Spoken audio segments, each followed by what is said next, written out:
Hello दोस्तों, एडुजॉन channel पर आप सबों को स्वागत है। आज आप सीखने वाले हैं विषमबाहु चतुर्भुज का क्षेत्रफल ज्ञात करने। विषमबाहु चतुर्भुज का क्षेत्रफल कैसे ज्ञात किया जाता है, आज मैं इस वीडियो के माध्यम से मैं आपको सिखाऊंगा। आपको अवश्य समझ में आएगी। नहीं समझ में आने की कोई बात नहीं है, आप वीडियो के अंत तक बने रहिए, आपको अवश्य समझ में आएगा। दोस्तों, यह क्षेत्रफल, यह कैलकुलेशन बिल्कुल मैथ फार्मूला के आधार पर है, जो कि शुद्धता की 100% गारंटी देती है।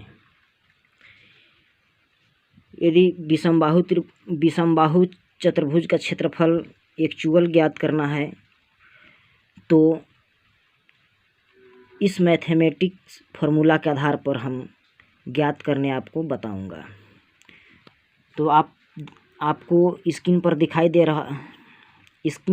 दे रहा होगा दोस्तों कि ABCD नामक एक भूखंड है, अर्थात ज़मीन का टुकड़ा है। यहाँ चारों भुजाओं की लंबाई बराबर नहीं है। चारों भुजाओं की लंबाई अलग अलग है। ऐसी चतुर्भुज जिसका चारों भुजाओं की लंबाई अलग अलग होता है उसे विषमबाहु चतुर्भुज कहते हैं।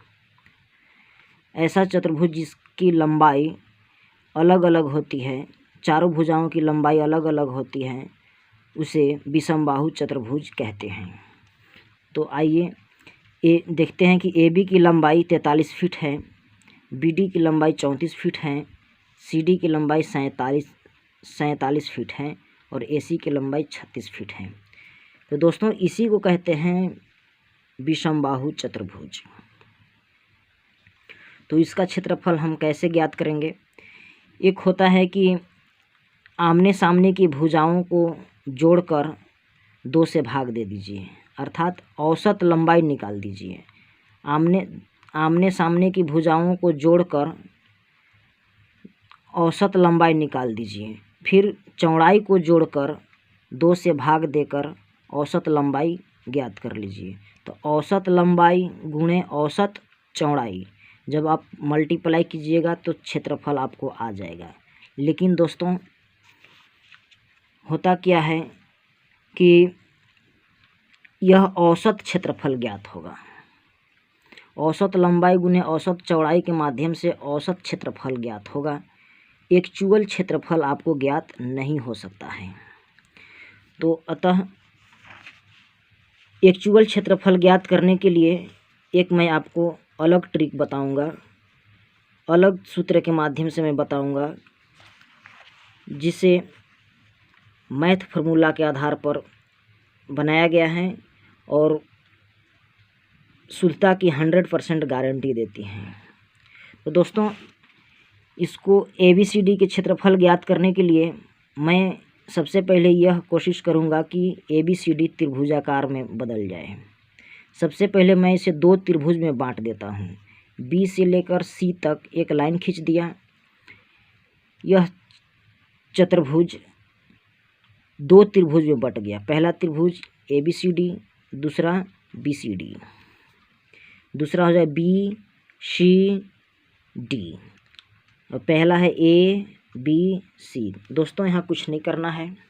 आइए सबसे पहले चलते हैं त्रिभुज ABC में। सबसे पहले त्रिभुज ABC में चलते हैं। तो ABC के तीनों भुजाओं को जोड़ देते हैं। मान लीजिए यहाँ से यहाँ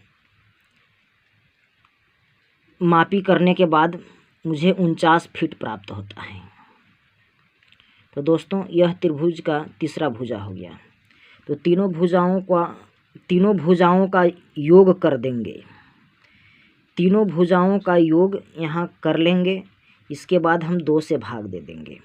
तीनों भुजाओं को जोड़ने के बाद 128 आया, 2 से डिवाइड कर दिए तो मेरे पास 64 प्राप्त होता है। 64 फीट दोस्तों, 64 फीट प्राप्त हुआ। अब इसे एक छोटा सा फॉर्मूला का प्रयोग करेंगे। एस जो मेरे पास 64 आया वह एस का वैल्यू है दोस्तों। एस का वैल्यू 64 फीट हुआ। अब इस सूत्र के माध्यम से मैं आगे चलूँगा। सबसे पहले जो आप 64 फीट ज्ञात किए हैं उसको ले लीजिए, 64 गुणे, इसके बाद 64 में से पहला भुजा को घटा दीजिए। पहला भुजा 36 है तो 36 फीट को घटा दीजिए। 64 में से 36 को घटाइएगा तो 28 आ गया, 28 को लिख लीजिए। और फिर 64 में से 43 को घटाइएगा तो 21 आएगा, इसको भी लिख लीजिए। इसके बाद 64 में से 49 को घटाइएगा तो दोस्तों 15 आएगा। इस तरह से एस में से घटा तीनों भुजाओं के बारी बारी से घटाने के बाद यहाँ लिख लेंगे और तीनों को इन सभी को मल्टीप्लाई कर देंगे। दोस्तों यहाँ मल्टीप्लाई करने के बाद मेरे को इतना आया है। इसके बाद इसको वर्गमूल ज्ञात करना है दोस्तों। कुछ नहीं करना है, आप इसे कैलकुलेटर में जाइए और इस तरह से वर्गमूल का चिन्ह रहता है। वर्गमूल का चिन्ह को दबाने के बाद इस नंबर को डायल कर दीजिए और ओके कर दीजिएगा तो आपको वर्गमूल ज्ञात होकर आ जाएगा। तो ऐसे करने के बाद मेरे पास इतना आया, 751.32 वर्ग फीट आया। तो यही मेरा एरिया हुआ। इसी प्रकार से दोस्तों त्रिभुज BCD में चलते हैं। तो यहाँ देखिए BCD यहाँ है, तो BCD में तीनों भुजाओं को जोड़ दीजिए। 34 फीट, 47 फीट और 49 फीट। तीनों के जोड़ने के बाद 130 आया, 2 से भाग देने के बाद 65 फीट आ गया। तो 65 फीट ये दोस्तों एस का मान हो गया। तो 65 फीट को यहाँ आप रख लीजिए। इसके बाद 65 में से तीनों भुजाओं को बारी बारी से आप घटाइए। 65 में से 34 फीट घटा कर यहाँ लिखिए, 31 बचेगा। 65 में से 47 को घटाइए, 18 बचेगा। फिर दोस्तों 65 में से ही 49 फीट को घटा दीजिएगा तो 16 फीट आपको आ जाएगा। तो अब इस टोटल को आप गुणा कर लीजिए। इसको गुणा करने के बाद मुझे इतना प्राप्त हो रहा है, 58,0332।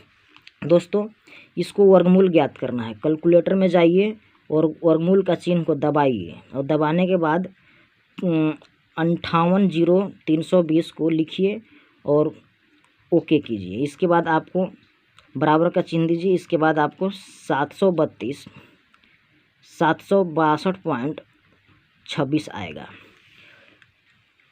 यह मेरा दूसरा त्रिभुज का क्षेत्रफल हो गया दोस्तों। अब दोनों त्रिभुज के जब आप जोड़ दीजिएगा, त्रिभुज 1 और त्रिभुज 2 दोनों को जब जोड़ दीजिएगा तो यह टोटल भूखंड का क्षेत्रफल आ जाएगा दोस्तों। तो यहाँ हमने टोटल एरिया कर दिया। टोटल एरिया यहाँ देख लीजिए, टोटल एरिया पहला त्रिभुज का क्षेत्रफल, दूसरा त्रिभुज का क्षेत्रफल या दोनों के जोड़ दिए तो 1513.58 वर्ग फीट आ गया दोस्तों।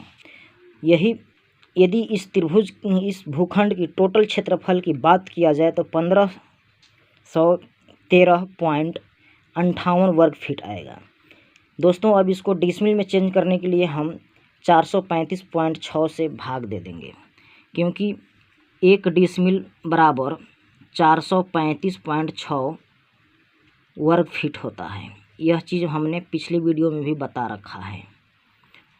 1 डिसमिल में 435.6 वर्ग फीट होता है। तो वर्ग फीट को डिसमिल में चेंज करने के लिए 435.6 से भाग देते हैं। वर्ग फीट को डिसमिल में चेंज करने के लिए 435.6 से भाग देते हैं।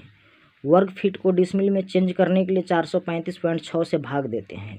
अतः 413.58 में 435.6 से भाग दे देंगे तो हमें डिसमिल में प्राप्त होगा। तो भागफल हमारे पास 3.475 आ गया दोस्तों। यह लगभग 3.5 डिसमिल के बराबर है। 3.5 डिसमिल इसको आप कह सकते हैं। 3.5 डिसमिल में मात्र 25 वर्ग फीट, 3.5 डिसमिल में 25 वर्ग फीट ज़मीन कम है दोस्तों। इसको मोटा मोटी आप मोटा मोटी आप 3.5 मान सकते हैं। अगर एक्चुअल वैल्यू मानना है तो 3.745 है।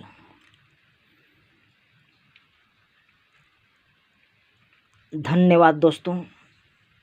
मैं उम्मीद करता हूं कि आपको यह वीडियो, यह कैलकुलेशन, यह फार्मूला, यह विधि आसानी से समझ में आया होगा।